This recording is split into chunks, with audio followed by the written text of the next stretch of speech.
ভিডিওতে নবম শ্রেণীর জীবন বিজ্ঞানের আগস্ট মাসের মডেল অ্যাক্টিভিটি টাস্ক একে পার্ট 5ও বলতে পারো, এর সমাধান আলোচনা করব। এর উত্তরগুলো খাতায় সুন্দর করে রাখতে হবে। বিদ্যালয় থেকে যেদিন বলবে সেদিন জমা দিয়ে আসতে হবে। চ্যানেলে নতুন হয়ে থাকলে অবশ্যই চ্যানেলটিকে সাবস্ক্রাইব করে দিও।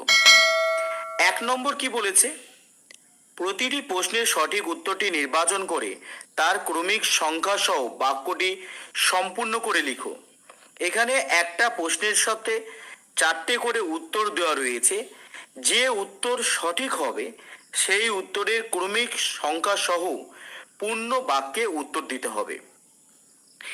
অন্যান্য বিষয়ের ক্ষেত্রে শুধুমাত্র উত্তরকে নির্বাচন করে লিখলেই হবে, কিন্তু এখানে কিন্তু তোমাদের পূর্ণ বাক্যে উত্তর দিতে হবে। 1 নম্বর দেখো কি বলেছে, যে জোটটি সঠিক নয় সেটি নির্বাচন করো। ক নম্বর বলেছে ফটো ফসফোরাইলেশন এটিপি সংশ্লেষ। আমরা জানি এটা সালোক সংশ্লেষ প্রক্রিয়াতে হয়। খ গ্লাইকোলাইসিস পাইরুভেট সংশ্লেষ। গ ক্রেব চক্র সাইট্রিক অ্যাসিড সংশ্লেষ, এটা শ্বসনে আমরা দেখেছি। ঘ অর্নিথন চক্র অ্যামোনিয়া সংশ্লেষ, এইটা কিন্তু এখানে সঠিক নয়, তাহলে এইটা কিন্তু এখান থেকে লিখতে হবে। এবং পূর্ণ বাক্যে লিখলে যেটা হবে সেটা হচ্ছে যে জোটটি সঠিক নয় সেটি হলো ঘ অর্নিথন চক্র অ্যামোনিয়া সংশ্লেষ। তোমরা কিন্তু এইভাবে উত্তরগুলোকে লিখবে। এবারে চলে এসো 1-2 নম্বর। 1-2 নম্বর কি বলেছে? সঠিক বক্তব্যটি নিরূপণ করো। যেটা সঠিক হবে সেটাকে কিন্তু নির্বাচন করে লিখতে হবে। ক নম্বর লোহিত রক্তকণিকা ফ্যাগোসাইটোসিস পদ্ধতিতে রোগ জীবাণু ধ্বংসে সাহায্য করে। খ বেসোফিল হিস্টামিন শোষণ করে অ্যালার্জি প্রতিরোধে সাহায্য করে। গ লিম্ফোসাইট অ্যান্টিবডি সংশ্লেষ করে রোগ প্রতিরোধে সাহায্য করে। ঘ ইওসিনোফিল হেপারিন নিঃসরণ করে রক্তবাহের রক্ততঞ্চন রোধে সাহায্য করে। তো এখানে যেটা সঠিক উত্তর হবে সেটা হচ্ছে গ নম্বর, লিম্ফোসাইট অ্যান্টিবডি সংশ্লেষ করে রোগ প্রতিরোধে সাহায্য করে। পূর্ণ বাক্যে লিখলে এইরকম ভাবে লিখতে হবে, সঠিক বক্তব্যটি হলো গ লিম্ফোসাইট অ্যান্টিবডি সংশ্লেষ করে রোগ প্রতিরোধে সাহায্য করে।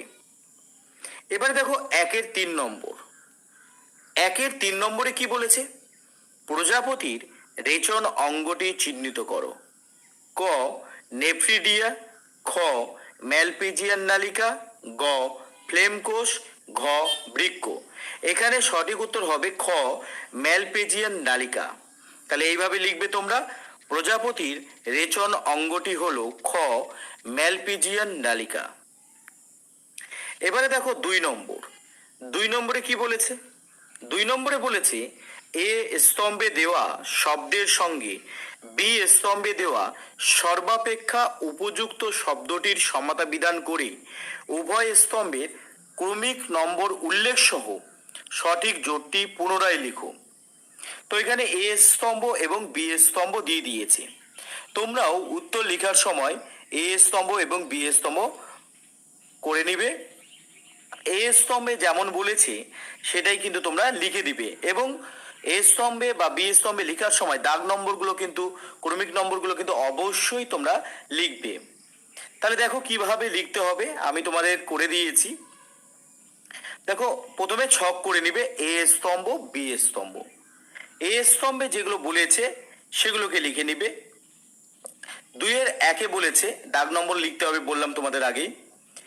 অ্যাথেরোস্ক্লেরোসিস 2-2 পতঙ্গ। 2-3 পত্ররন্ধ্র। তো বি স্তম্ভ তোমরা সাজিয়ে লিখবে। এ স্তম্ভ যেমন ছিল প্রশ্নে সেই রকম ভাবেই লিখবে। বি স্তম্ভ এলোমেলো রয়েছে সেটাকে সাজিয়ে লিখবে। প্রথমে লিখবে 2-1 যেখানে এ স্তম্ভে লিখেছো তার পাশের বি স্তম্ভে লিখবে গ দিয়ে বিপাকীয় সমস্যাজনিত রোগ।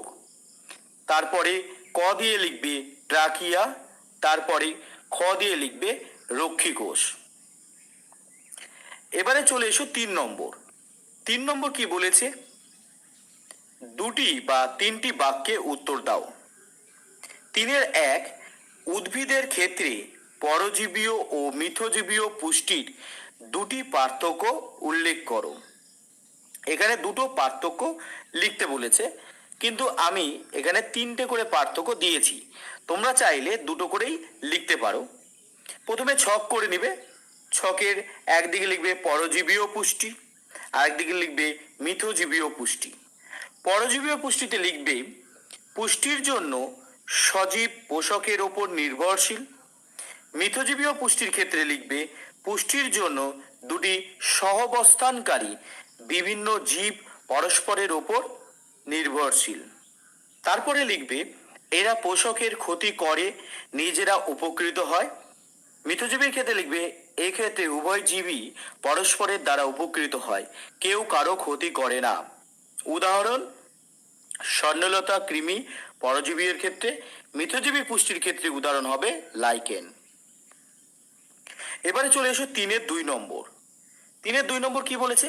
সৌরশক্তির আবদ্ধকরণ ও রূপান্তরে সালোক সংশ্লেষের ভূমিকা ব্যাখ্যা করো। উত্তর হবে সৌরশক্তির আবদ্ধকরণ ও রূপান্তরে সালোক সংশ্লেষের ভূমিকা হলো সূর্য হলো সকল শক্তির উৎস, একমাত্র সবুজ উদ্ভিদই পারে সৌরশক্তিকে আবদ্ধ করে বিভিন্ন জৈবনিক কার্যে ব্যবহার করতে। সালোক সংশ্লেষের সময় সবুজ উদ্ভিদ সৌরশক্তিকে রাসায়নিক শক্তিতে রূপান্তর করে এটিপি অণুর মধ্যে আবদ্ধ করে। পরে সেই শক্তি উৎপন্ন খাদ্যের মধ্যে স্থিতিক শক্তিরূপে সঞ্চিত হয়।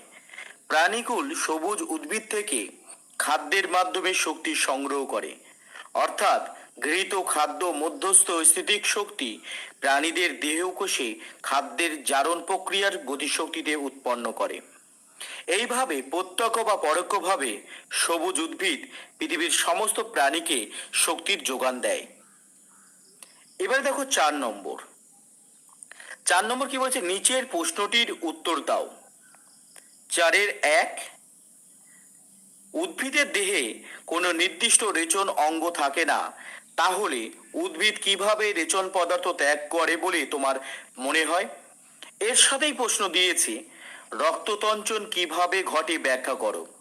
তো উত্তর লিখবে তোমরা এইভাবে যে উদ্ভিদের দেহে কোনো নির্দিষ্ট রেচন অঙ্গ না থাকলেও নিম্নলিখিত উপায়ে রেচন পদার্থ ত্যাগ করে। প্রথমে লিখবে পত্রমোচন। পর্ণমোচী উদ্ভিদ যেমন শিমুল, শিরীষ, আমড়া, অশ্বত্থ ইত্যাদি বছরের নির্দিষ্ট ঋতুতে পত্রমোচন করে পাতায় সঞ্চিত রেচন পদার্থ ত্যাগ করে। বহুবর্ষজীবী চিরহরিৎ উদ্ভিদ সারা বছর ধরে অল্প বিস্তর পাতা জড়িয়ে রেচন পদার্থ ত্যাগ করে। এবারে চলে এসো 2 নম্বর পদ্ধতি, বাকল মোচন। কোনো কোনো উদ্ভিদ যেমন অর্জুন, পেয়ারা ইত্যাদি গাছ বাকল বা ছাল মোচনের দ্বারা ত্বকে সঞ্চিত রেচন পদার্থ ত্যাগ করে। এর সাথে যে দ্বিতীয় প্রশ্নটা ছিল রক্ততঞ্চনের বিভিন্ন পর্যায়। রক্ততঞ্চন মূলত 3টি ধাপে সংঘটিত হয়। প্রথম ধাপ আঘাতপ্রাপ্ত স্থান থেকে এবং ভাঙা অনুচক্রিকা থেকে থ্রম্বোপ্লাস্টিন নিঃসৃত হয়। এই থ্রম্বোপ্লাস্টিন ক্যালসিয়াম আয়নের Ca2+ সঙ্গে মিলিত হয়ে প্রোথ্যাম্বিনেজ নামক এনজাইম গঠন করে। তাহলে থ্রম্বোপ্লাস্টিন প্লাস ক্যালসিয়াম 2+ প্রোথ্যাম্বিনেজে পরিণত হলো। দ্বিতীয় ধাপে এই উৎপন্ন প্রোথ্যাম্বিনেজ হেপারিনের ক্রিয়া বিনষ্ট করে এবং প্রোথ্যাম্বিনকে থ্রম্বিনে পরিণত করে। তাহলে প্রোথ্যাম্বিন থেকে থ্রম্বিন হচ্ছে কার দ্বারা? না, প্রোথ্যাম্বিনেজের উপস্থিতিতে এটা হয়। তৃতীয় ধাপ থ্রম্বিন ফাইব্রিনোজেনের সঙ্গে মিলিত হয়ে ফাইব্রিন গঠন করে। ফাইব্রিন জালিকায় রক্তকণিকাগুলি আটকে যায় এবং থলথলে তঞ্চিত পদার্থ বা ক্লট গঠন করে। তাহলে আমি এখানে যেভাবে তোমাদের উত্তরগুলো করে দিলাম তোমরাও সেইভাবে খাতায় উত্তরগুলো করে রাখবে। বিদ্যালয় থেকে যেদিন বলবে সেদিন জমা দিয়ে আসবে। চ্যানেলে নতুন হয়ে থাকলে অবশ্যই চ্যানেলকে সাবস্ক্রাইব করো। দেখতে থাকো। ধন্যবাদ।